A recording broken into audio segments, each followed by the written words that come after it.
Hello అందరికీ, అందరు ఎలా ఉన్నారు? నేను మాత్రం చాలా బాగున్నాను.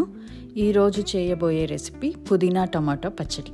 అందరికీ తెలిసిందే కదండి, పుదీనా వల్ల ఎన్ని ఆరోగ్య ప్రయోజనాలు ఉన్నాయో. పుదీనా ఆకులు వాసన చూస్తేనే చాలా రిఫ్రెష్మెంట్గా ఉంటుంది. టేస్ట్ కోసమే కాదు, డైజెషన్కి కూడా చాలా మంచిదండి. మరి లేట్ చేయకుండా ప్రాసెస్లోకి వెళ్ళిపోదామా? ముందుగా స్టవ్ వెలిగించుకొని దాని మీద కడాయి పెట్టుకోండి. అందులో 1 స్పూన్ ఆయిల్ వేసుకొని 1/2 స్పూన్ జీలకర్ర, కొన్ని పచ్చిమిరపకాయలు, ఎండుమిరపకాయలు వేసి వేపుకోండి. ఇవి మీరు తినే స్పైస్ బట్టి మీరు తీసుకోండి.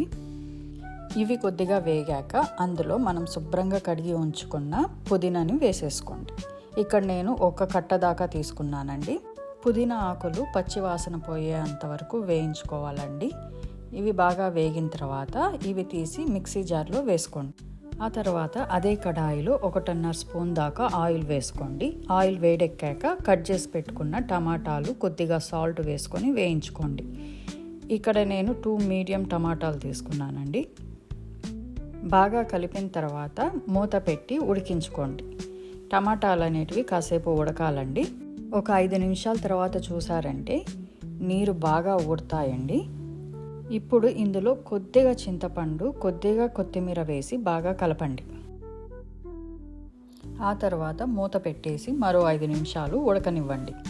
మూత తీసి చూసారంటే టమాటా బాగా ఉడికిపోయిందండి. ఇంకా ఇప్పుడు స్టవ్ ఆఫ్ చేసుకొని కాసేపు చల్లారనివ్వండి.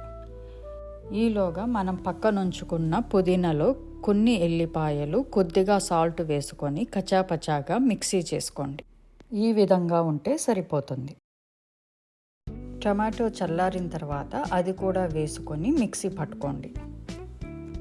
ఈ చూపించిన విధంగా మిక్సీ పట్టుకుంటే సరిపోతుంది.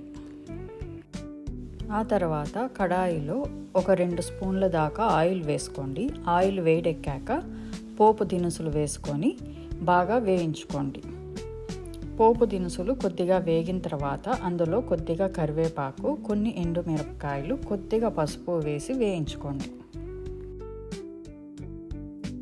ఆ తర్వాత అందులో మనం మిక్సీ పట్టుకున్న పచ్చడిని కూడా వేసి బాగా కలపండి. అంతే అండి, ఎంతో టేస్టీ అయిన పుదీనా టమాటా పచ్చడి రెడీ అయిపోయింది. ఇది అన్నంలోకే కాదండి, దోశలోకైనా ఇడ్లీలోకైనా చాలా బాగుంటుంది. ఒకసారి ట్రై చేసి చూడండి. If you like the video, please like, share, subscribe. Thank you for watching. Bye.